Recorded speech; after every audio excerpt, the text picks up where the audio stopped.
Babel World 2, la porte s'ouvre sur le monde. Apprécié.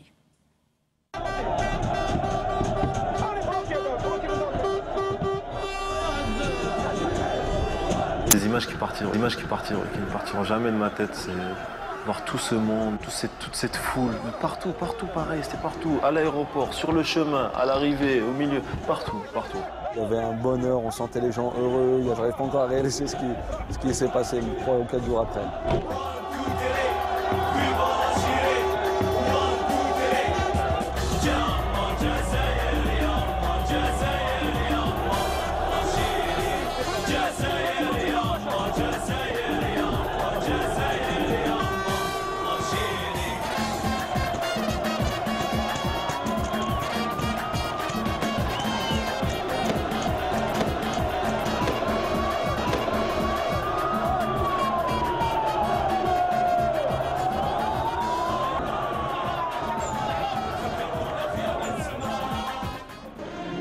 Trois heures de liesse, 3 heures pour effectuer les 15 km entre l'aéroport et le centre-ville.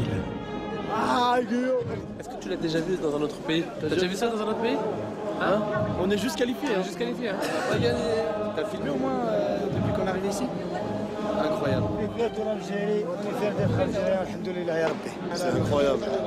J'ai jamais vu ça de ma vie et je pensais pas que ça existait. Bon, ça existe en Algérie.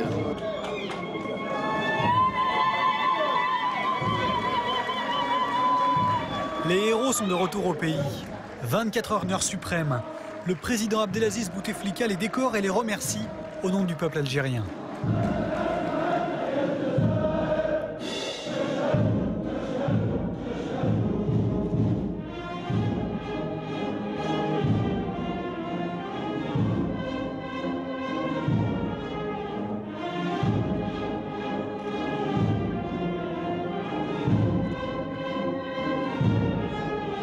On sait qu'on a fait quelque chose de beau, on sait qu'on a fait quelque chose d'énorme en ramenant la qualification pour la Coupe du Monde. Maintenant, moi personnellement, je n'ai pas encore réalisé vraiment cette qualification. On est toujours un peu encore dans les nuages.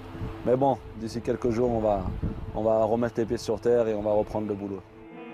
Mardi à Sétif, Khaled Lemouchia a rangé ses médailles et ressorti les crampons. Idem pour Antaryaya à Bochoum. Maintenant c'est reparti. Essayer de se remettre sur pied le plus vite possible pour reprendre le championnat. Yaya, le buteur du Soudan, encore marqué physiquement par la double confrontation face à l'Égypte. Un affrontement qu'il retiendra pour son intense et peut-être avec le recul pour sa préméditation. En octobre, avant-dernier match des qualifications, et déjà l'ombre des pharaons. Pour se mettre à l'abri, on avait le devoir de gagner par un score assez confortable pour se rendre en Égypte et être dans les conditions les plus favorables possibles. Il marque, bon après on égalise, après j'ai la balle moi de 2-1. Je la mets au fond, le ballon passe pratiquement, je crois, 1 mètre dans le but. Et l'arbitre ne l'accorde pas. Après, les Rwandais qui commencent à perdre du temps alors qu'ils perdent. On s'est dit, les gars, là, il y a un traquenard qui nous attend.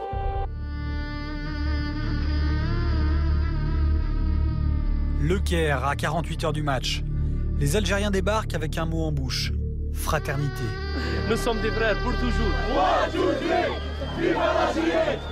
En face, de l'autre côté de la rue, le peuple frère. Même langue, même culture, même ambition, mais pas les mêmes intentions.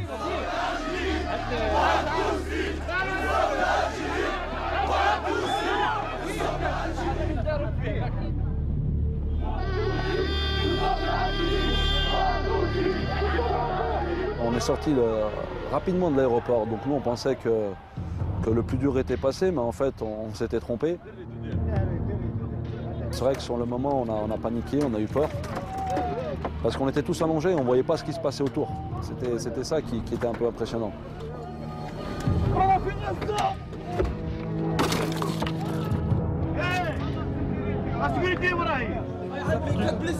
Qu'est-ce qui s'est passé, Majid? Qu'est-ce qui s'est passé? Ils nous ont caillassé, les gars.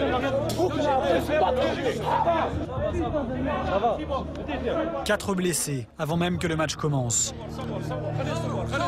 Nous sommes les seuls à filmer cette scène irréelle. Et ça dérange. Regardez avec quoi ils nous frappent. C'est ce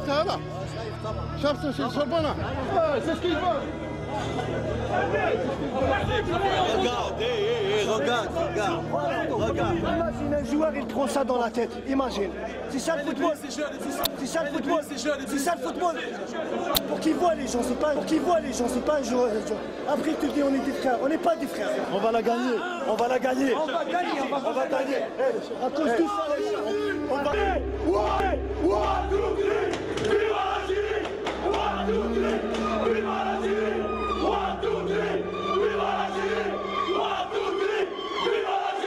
Quand il y a eu l'agression, on s'est dit mais ils sont prêts à quoi pour se qualifier? C'est là où ils ont réussi à nous sortir pendant un moment du match, quoi. Parce que quoi qu'on dise, tout le monde a été effrayé, des joueurs blessés, c'est devenu le sujet de discussion. Ouais, j'ai 3 points, 3 points derrière, et là ça va maintenant, c'est en train de cicatriser, j'espère, le plus rapidement possible. Tu veux pouvoir jouer ou pas? Bien sûr.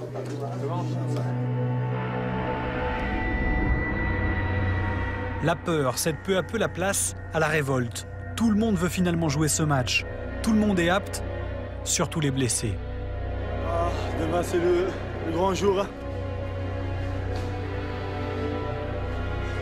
C'est la pierre qui a tombé, je pense la 3e ou la 4e.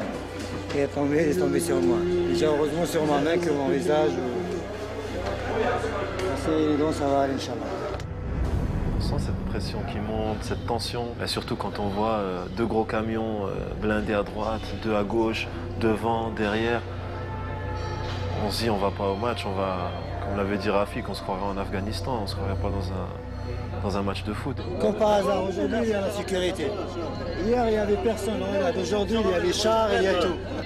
Je suis en Afghanistan. Voilà, c'est pas un match de foot. L'armée, c'est un chargeur, c'est l'armée. C'est même pas la police.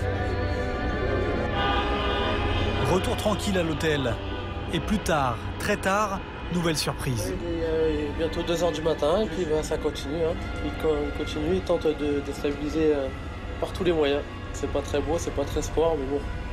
La vérité, elle se passera demain sur le terrain. Bonne nuit. On va aller se coucher. Ils ont arrêté de klaxonner. Moins de 24 heures avant la rencontre.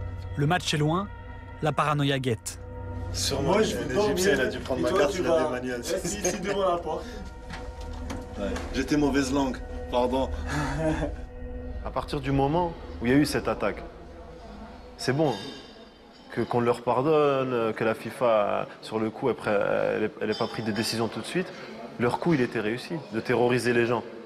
C'était réussi déjà. Donc on va au match dans cette atmosphère-là. On est plus fort qu'eux, et c'est pour ça qu'ils ont commencé à nous créer des histoires. On savait qu'ils allaient nous faire tous les moyens pour nous déstabiliser. Vous êtes l'exemple, c'est l'Algérie qui joue. Et on doit donner un très bon exemple dans le comportement. Tout le monde. Y compris moi, parce que la dernière fois, je me suis énervé. On va aller au match. On va les battre sur le terrain. Et là, on va leur démontrer, on va leur dire, voilà, nous on mérite d'aller au Coupe du Monde. On est prêt pour le match. La guerre. Les champions, bon courage les champions. On rentre dans le match, on arrive au vestiaire, on se prépare. Et là, on rentre dans ce stade qui était incroyablement prêt à exploser. C'était un truc de malade, j'ai jamais vu ça. Tout ce qui criait en arabe, Égypte, Égypte. On dirait qu'ils te le criaient dans la tête et c'était un public fanatique, vraiment, c'était incroyable, incroyable. Les Fennecs ont surmonté tous les obstacles pour être au rendez-vous. Il n'en reste qu'un, une équipe d'Égypte survoltée qui doit marquer au moins 2 buts pour continuer à y croire. Première alerte dans le périmètre algérien, ça a failli être l'ouverture du score. Et Mounas Gawawi en 2 temps. 2 minutes seulement et 1-0.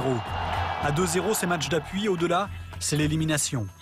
L'Algérie tient pourtant sa qualification jusqu'à la 95e minute. C'est bien joué par Bouguera. Une fois de plus. Oh là là, technique. Oh là là là. Ultime coup derrière la tête. Il y aura match d'appui.